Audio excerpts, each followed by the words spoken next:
SSC 26 ব্যাচের স্টুডেন্টরা তোমাদের জন্য শতভাগ কমন উপযোগী বাংলা দ্বিতীয় এর ভাব সম্প্রসারণ এই টপিকটার উপর একটা সাজেশন দেওয়ার চেষ্টা করব। তো তোমরা হচ্ছে যে এই ভাব সম্প্রসারণগুলো যদি পড়ো তাহলে দেখবা যে তোমরা শতভাগ কমন পাইছো।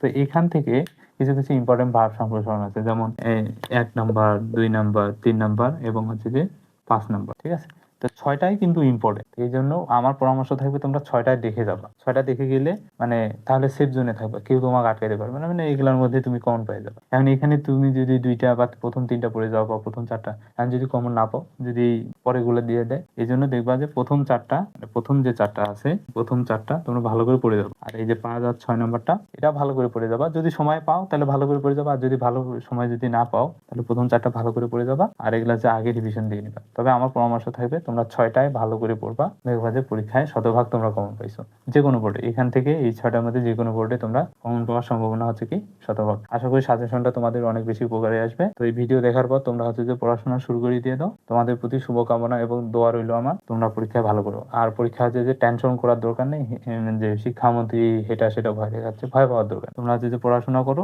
যারা পড়াশোনা করবে পরীক্ষা ভালো লিখতে পারবে তাদের এমনি ভালো মার্কস চলে আসবে, এই জন্য ভয় পাওয়ার দরকার নেই। তো ঠিক আছে, তোমরা পড়াশোনা শুরু করো আর এই সাজেশনটা ফলো করার চেষ্টা করিও। আর যদি সময় পাও এর বাইরেও আরো 2 একটা পড়ার চেষ্টা করো।